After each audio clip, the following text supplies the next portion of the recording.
요즘 연애나 인간관계에 대해 고민하는 분들이 많으실 텐데요. 특히 호감은 있는데 다가가기 어려운 남자에 관한 이야기를 해보려고 합니다. 여러분도 한 번쯤 왜 이 사람은 자꾸 모호하게 행동할까 하고 혼란스러워한 적 있으시죠? 오늘 영상에서는 그런 남자들의 특징적인 행동과 그 이면의 숨은 심리, 그리고 우리가 그 상황을 어떻게 이해하고 대처할 수 있는지에 대해 깊이 이야기해 보려고 해요. 먼저 여러분과 제가 비슷한 경험을 공유할 수 있는 부분부터 이야기해 볼게요. 연애를 시작할 때는 누구나 설렘과 기대감에 휩싸이게 마련이지만 동시에 상대방의 애매한 태도나 모호한 행동 때문에 마음 한구석에 불안감이 자리 잡기도 해요. 내가 뭘 잘못했나? 혹시 내가 부족한 건 아닐까?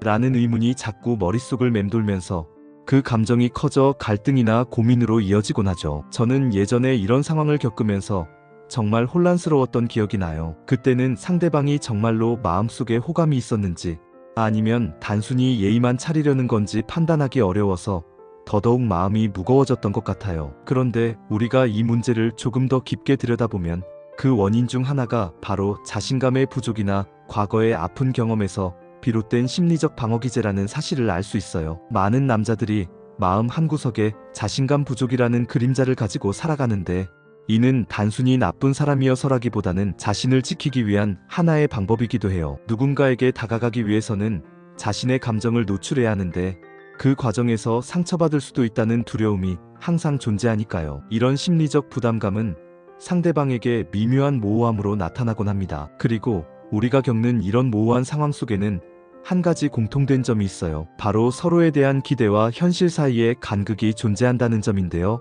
그 간극은 종종 우리의 불안감을 증폭시키곤 합니다. 상대방에게 너무 많은 기대를 하거나 반대로 아무런 기대도 하지 않으려다 보면 어느 순간 그 중간 어딘가에서 갈팡질팡하게 되는 자신을 발견하게 돼요. 이럴 때 우리는 내가 너무 예민한 건 아닐까?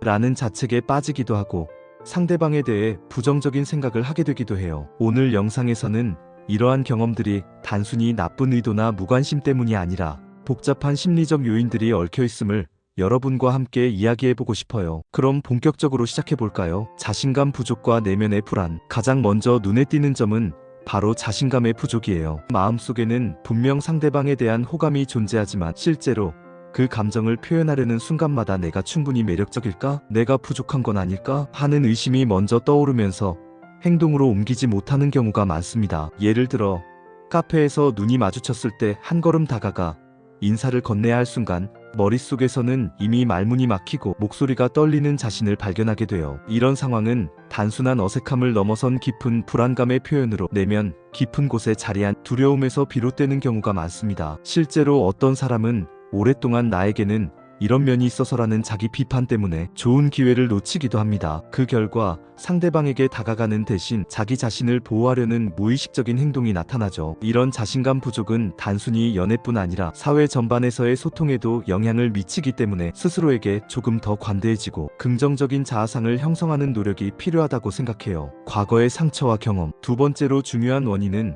과거의 상처에서 비롯된 감정이에요. 한 번쯤은 사랑에 빠지다가 아픔을 겪어본 사람이라면 그 기억이 오랜 시간이 지나도 잊혀지지 않는다는 것을 알고 계실 거예요. 예전 연애에서 큰 실망이나 배신을 경험한 남자들은 새로운 관계를 시작할 때 무의식적으로 다시 상처받지 않기 위해 거리를 두는 경향이 있습니다. 이러한 심리적 방어 기제는 새로운 만남에 대한 기대와 동시에 두려움을 함께 안고 있기 때문에 아무리 좋은 의도가 있다 하더라도 모호한 태도를 보일 수밖에 없습니다. 예를 들어 한 남자가 과거의 상처로 인해 가까워지고 싶은 마음은 있지만 동시에 내가 또 다치면 어쩌지? 라는 걱정 때문에 중요한 순간에 망설이거나 감정을 충분히 표현하지 못하는 경우가 있습니다. 이런 상황에서는 상대방 입장에서는 그 사람의 진심을 제대로 파악하기 어려워지고 오히려 차가운 인상을 받을 수 있습니다. 하지만 그 이면에는 여전히 부드럽고 따뜻한 마음이 숨어 있을 때가 많으므로 단순히 행동만 보고 판단하기는 어려운 복잡한 심리의 산물이라고 할 수 있어요. 내향적 성격과 소극적 태도. 세 번째로는 원래 내향적이거나 소극적인 성격 자체가 문제로 작용하는 경우입니다. 외향적인 사람들은 자신의 감정을 자연스럽게 드러내며 새로운 사람과의 만남이나 대화에 적극적으로 임하는 반면 내향적인 사람들은 감정을 내보이는데 부담을 느낍니다. 이들은 자신의 생각이나 감정을 말로 풀어내기보다 조용히 내면에 담아두는 경향이 강해 상대방에게 다가갈 때에도 머뭇거림이 나타나곤 해요. 특히 내향적인 성격을 가진 사람들은 자신을 노출하는 것이 곧 취약함을 드러내는 것으로 인식하기 때문에